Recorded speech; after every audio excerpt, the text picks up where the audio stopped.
All right, folks, buckle up because today's deep dive is going to be a wild ride. Oh, I like where this is going. Lay it on me. What we got?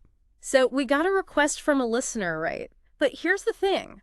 They didn't send us an article, a book, or even a paragraph. Okay, getting interesting. I'm intrigued. Tell me more. They sent us a single sentence. Wow, that's a new one.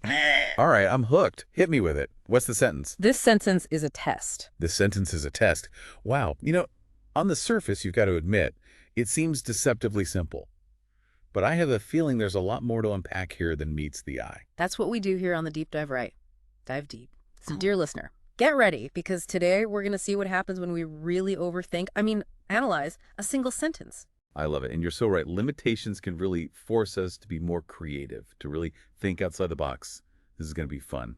Absolutely. And it's like that old saying, necessity is the mother of invention, or in this case, constraint breeds creativity. So where do we even begin with a deep dive into, well, a sentence?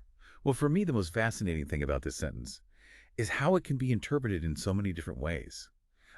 Is it a philosophical statement, a linguistic puzzle, a metaphor for life itself? Or maybe, just maybe, it's all of those things at the same time. What do you think? It's true.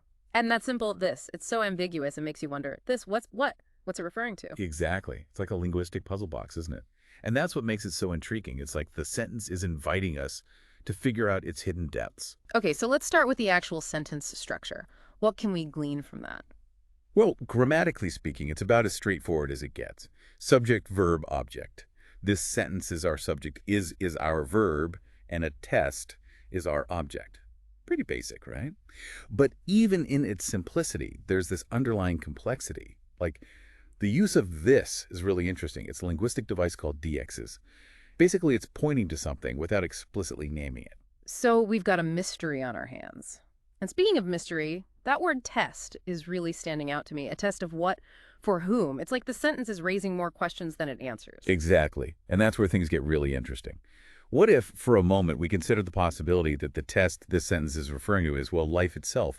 Suddenly, we're in the realm of existentialism. Hold on. You're saying the simple sentence is some profound statement on the human condition. Are we really going to go there? Think about it. This idea that we're all just kind of thrown into existence without a rule book, forced to figure things out as we go along, searching for meaning in a world that often feels meaningless, that resonates with a lot of people, don't you think? I'll admit it's got me thinking. If life really is a test, where's the study guide? And what happens if we fail? This is getting kind of deep. But that's the beauty of it. This one little sentence acts as a mirror, reflecting our own anxieties and uncertainties right back at us. Yes. But it also challenges us. If life is a test, what are we learning from it? How do we define success or failure, for that matter? Wow, we went from basic grammar to the meaning of life in, 5 minutes.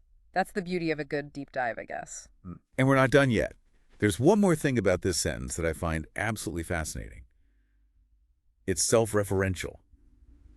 This sentence is a test. It's talking about itself, which adds a whole other layer to everything we've been discussing. Whoa, I didn't even think about that. It's true, though. It's talking about itself. You're right. That's another layer. Right. It's like it's highlighting the power of language to not only describe the world around us, but to also shape our perception of it. It really makes you wonder if maybe all language is a kind of test, a way of trying to make sense of this crazy, mixed-up world we live in. Now you're getting it. Yeah. And on that note, I have a final thought for our listeners.